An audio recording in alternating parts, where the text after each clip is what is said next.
So many of us are concerned family members or know somebody who is declining over time. People who know me know that I'm pretty much the glass half full kind of person, and I can find something positive in most situations.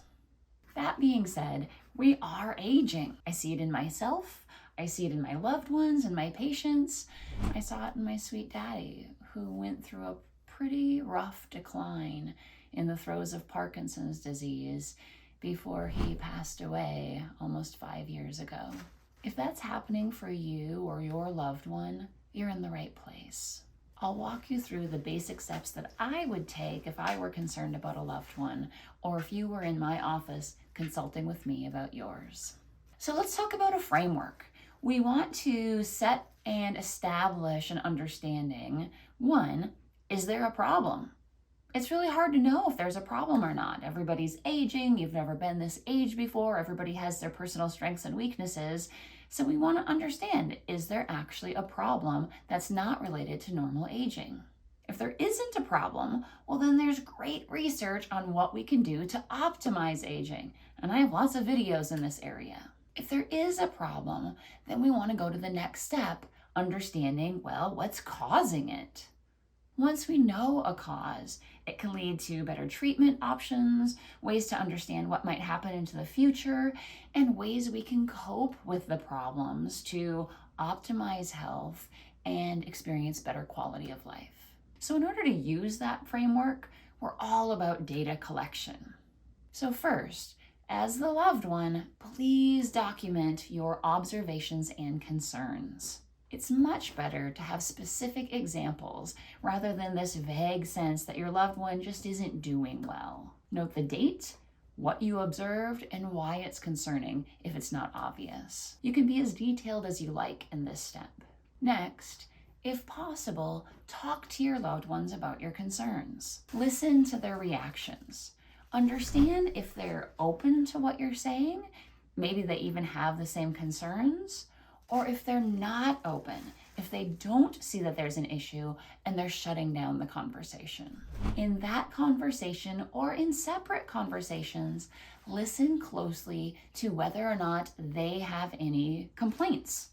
We want to understand what they see as the problem in their lives, because understanding that will set the framework for you to be able to work with them in the future rather than pushing and prodding and trying to get something done that doesn't make sense to them. We want to understand, is your loved one seeing their primary care doctor? You may be very involved in your loved one's care. Or, like me, you may be not involved at all.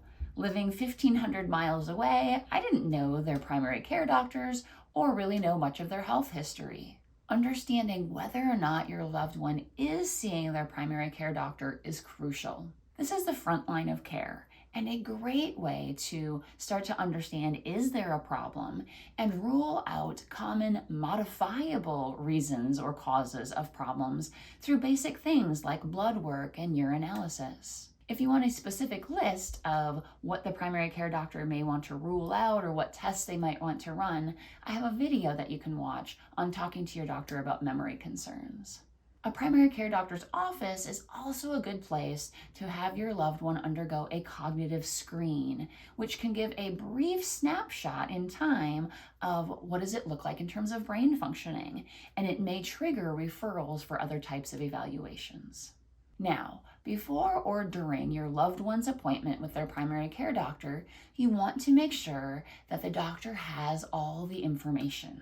This helps us make sure that they have all the understanding necessary to take some course of action. Whether or not they actually take the action is up to them, but if they don't know the extent of the problem, they can't. First, ask your loved one to discuss their concerns with their primary care doctor. If they'd like to watch the video on how to bring those up, it's available for them to review. Secondly, go with your loved one if possible. Having a supportive person and a second pair of ears there to be able to communicate and understand the conversation with the doctor is usually really helpful. If you can't go, potentially having another loved one be there to be able to relay concerns and help facilitate the process. If you can't go to see the primary care doctor and your loved one may or may not be reporting to them, it could be useful to send the primary care doctor some information separately. Ideally, you would discuss this with your loved one first. Dad, I love you so much, and I really am concerned about how your brain is doing. I've noticed that you haven't remembered a couple of things that we've talked about lately, and it's getting harder for you to get to our house, and you've been there so many times. What do you think about that? I know you have a visit with your primary care doctor coming up soon, and I was thinking of letting them know of my concerns so that they could be informed and could help you as much as possible. This may go over well. Your loved one says, "Oh gosh, that is so wonderful that you're concerned about me. I don't know if I agree with you or not, but please do send that information to my provider." This could go over like a bag of bricks. Heck no, I don't want you talking to my doctor. I'm fine, and I will tell them everything they need to know. Depending on your loved one's reaction, you may or may not want to send something, but I do advocate for helping the provider know as much as possible. If you do decide to send information separately, sometimes there's a concern about HIPAA violations. Well, I can't talk to the doctor because I don't have a release of information. Well, ideally, you do have a release of information on file. Your loved one has signed something saying you can communicate with their doctor. But if you don't have one of those in place, as a caregiver or a loved one, it's not your job to worry about whether or not a doctor will take information from you. I'd say send it anyway. If they don't want to read it or they aren't able to look at it, no harm done. But if they are able to take that information and utilize it, it could be something that's really useful in terms of your loved one's care. So if you do send something, what should you send? Go back to what you've documented, review what you've written down for your concerns, and then make it shorter. Use bullet points if at all possible. And note things like, was the change gradual or sudden? What's the time frame of change? And what kind of problems are you noticing? And if you're not sure how to describe them exactly or what words to use, I have a video on the different areas of brain functioning that might help. Provide a few examples. Ideally, this document is a page or less. I've had patients give me 5, 10, 20 pages of documents.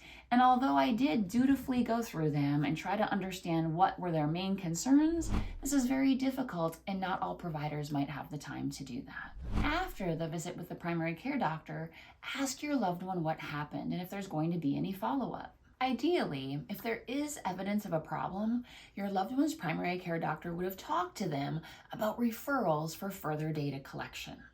This could be in the form of various types of referrals. They might say neurology is a good idea so that your loved one could have a complete neurological workup and the addition of brain imaging. They might say that it's a good idea to see neuropsychology so that the person could have a neuropsychological evaluation that would include an understanding of brain strengths and weaknesses and looking for whether or not there are patterns of dysfunction that may lead us to this idea of what's causing the problem. They may also refer to psychology or psychiatry if there's some level of emotional disturbance like a major depressive disorder, severe anxiety, or something else in the psychiatric realm that could be impacting brain functioning.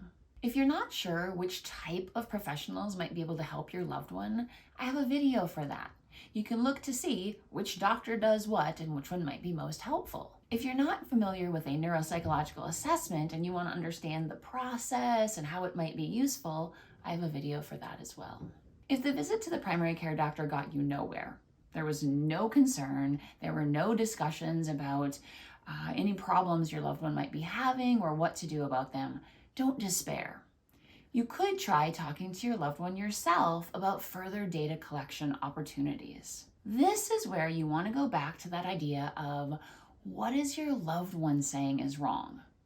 If we can identify the problems that they are having and work to conceptualize these data collection efforts in terms of how that might help them solve those problems, we'll get a lot farther. So if your loved one is worried about chronic pain, if they are embarrassed because they can't remember people's names, or perhaps their sleep is poor, You may be able to have a conversation where you're talking about addressing those things in this holistic understanding of how they're doing and how their brain is functioning. If your loved one still doesn't think that there's a problem and it's not really going anywhere, then patience is key.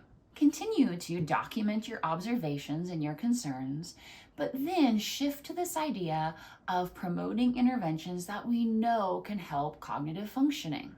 If you need ideas for that, please feel free to use my videos. I have ideas on neuroplasticity, ways that exercise and diet impact brain functioning, and ways that being social and using your brain make a difference. You can also consult with a specialist on your own. Even if your loved one isn't especially interested in attending an appointment to better their brain, you can talk to people like a geropsychologist or a neuropsychologist to discuss your concerns.